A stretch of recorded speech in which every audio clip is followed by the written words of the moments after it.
A couple great things that are happening at the Facebook side of things, where we have Oculus people and we have Facebook, and there's bridges between them on some levels, but we have a team on the Facebook side of things working on panoramic video for a couple different technical things. One aspect is putting the panoramic content into the Facebook timelines, getting it so that you can see panoramic content and then tilt the screen, look around at it.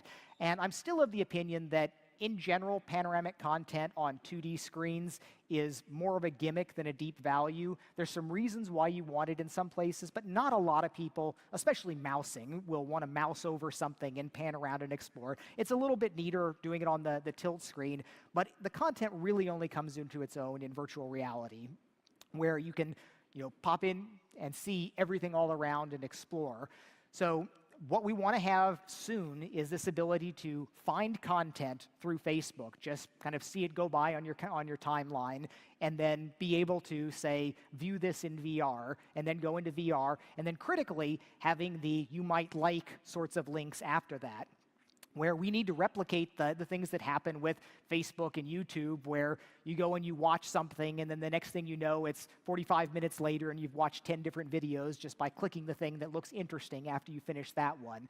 We don't have that at all in VR, both because of limited content, and also we don't have the infrastructure for linking that together, mining what people might like to see. And that's a lot of work that needs to be done, but Facebook is the best company in the entire world to figure a lot of that out. The other project that's going on there is the research project for doing view-dependent streaming, where the problem that we've got with panoramic video right now is that we only have about 1/8 of the pixel resolution, the bandwidth for the video that we would like to have. We can do basically 4K video at 30 frames per second is what the hardware decoders handle.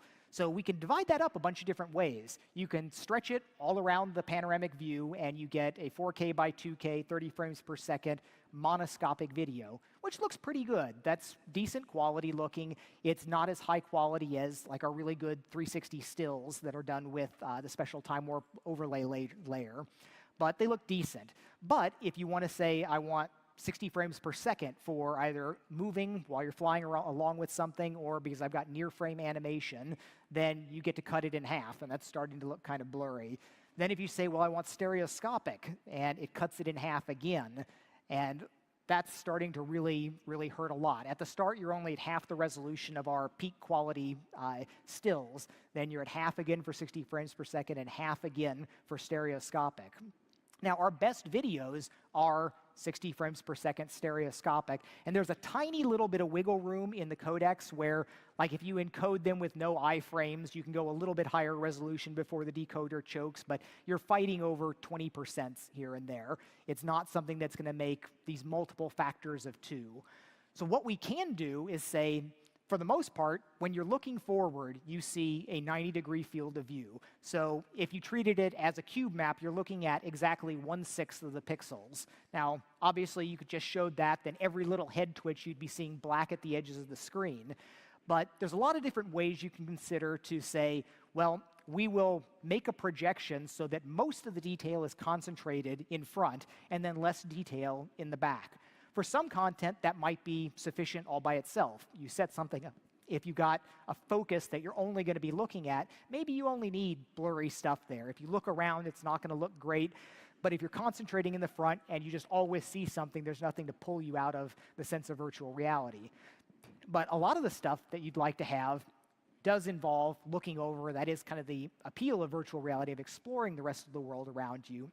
So the trick there is to figure out how to change as you look around. So what we're doing right now is ingesting a high-quality video and then resampling it for 30 different views. So it's like here, here, here, here, going around this, point sampling the sphere around us, and then we can have it swap between those as you move around. And we're still working on protocol decisions about how much do you wind up buffering ahead, what are the group of picture sizes, and a lot of technical details. That's not ready for deployment yet, but we do have some demos of this working where you can have a higher quality video than you've ever seen in virtual reality as a video stream, and you can check where you flip around really fast and it's blurry and then it comes in between 1 and 2 seconds.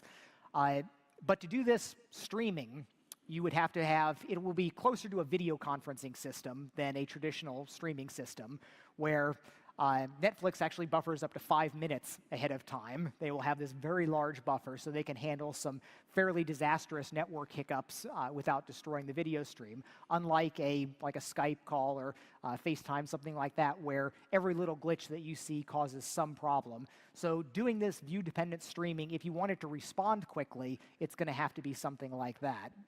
But I think that there's a good chance that we can make something that works pretty well for that. There's two things that it actually solves. There's the desire to go to higher quality than we've ever seen before, achieving better than what we've done on any of our side-loaded videos. And then there's wanting to achieve streaming within a reasonable amount of bandwidth. And that's one of those kind of broad customer questions about what's a reasonable amount of bandwidth. I think that I would say what we've got on streaming right now for the current 360 videos is not great. I think that everybody looks at that and says this is a pretty big step down. A lot of people would say that the current resolutions that we had on the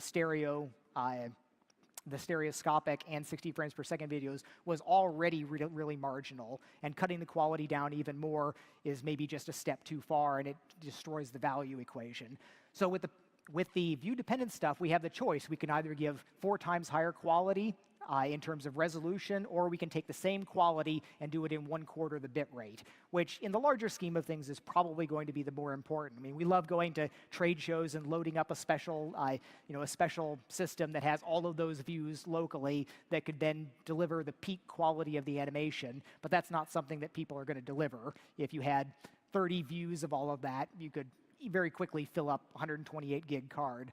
But one of the things that we were told as we joined Facebook is assume you have infinite storage. So this is one of those that we say, all right, let's just take in gigantic videos that are all these 4K plus videos, and let's make 30 separate copies of them, and we'll just kind of jump between them. So that's an interesting and exciting direction in the media content side.